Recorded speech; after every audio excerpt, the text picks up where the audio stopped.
Good evening. Welcome to Inside News. I'm Serena, and this is Tuesday, October 21st, 2025. Tonight, we bring you the stories shaping our world, from major diplomatic ruptures to overlooked crises that demand your awareness. While mainstream outlets chase headlines, we examine both what dominates the news cycle and what falls through the cracks. Stay with us for the full picture. We begin with tonight's major developments. The ceasefire between Israel and Hamas stands on unstable ground tonight. Israeli airstrikes killed 26 Palestinians, prompting retaliatory missile fire from Hamas. Washington dispatches senior advisors to salvage the agreement as humanitarian convoys resume limited operations in Gaza. The fragile truce exposes the persistent volatility threatening regional stability. Turning to Asia, Japan enters a historic chapter. Parliament elected Sanae Takaichi as the nation's first female prime minister, following a coalition arrangement that consolidates conservative power. Her administration inherits tensions with Beijing and domestic economic pressures. This leadership transition occurs as Tokyo navigates the intensifying US-China competition.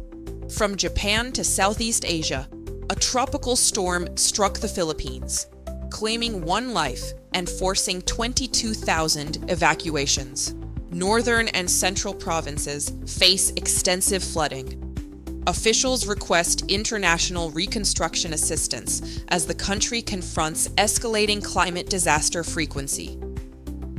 We move now to the Americas, where President Trump sparked twin diplomatic crises. First, he rejected renewed negotiations with Tehran, branding Iran a nuclear threat. Second, in a tense White House encounter, he pressed Ukrainian President Zelensky to surrender the Donbas region for a settlement with Russia. Both statements heightened fears of escalation in Eastern Europe and across the Middle East. Domestically, the United States government shutdown drags on with mounting consequences.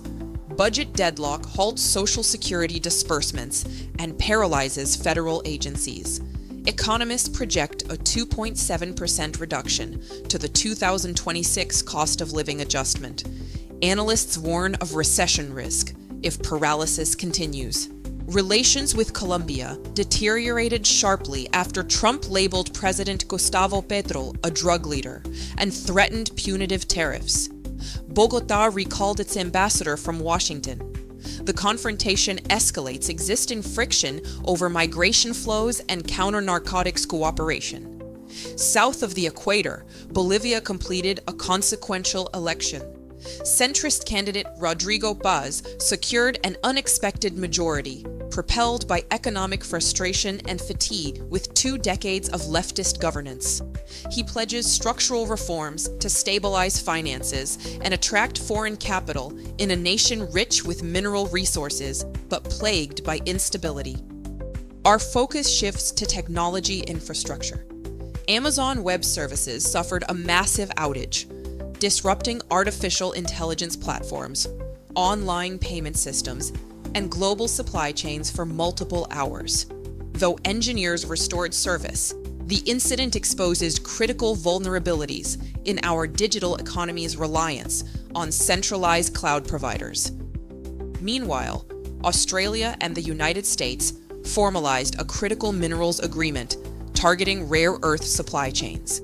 The pact aims to reduce dependence on Chinese dominance in materials essential for defense systems and green technology manufacturing, a clear move in the geo-economic competition for strategic resources. That concludes our main coverage. Now we turn to stories that receive insufficient attention but carry significant consequences. International aid organizations face unprecedented funding shortages, largely attributed to the American government shutdown. These cuts intensify food emergencies, affecting 887 million people exposed to climate extremes. United Nations officials demand immediate action as hunger crises deepen across vulnerable regions. Moving to India, a contaminated pharmaceutical scandal claimed 24 children's lives. Victims consumed toxic cough syrup despite recent regulatory improvements.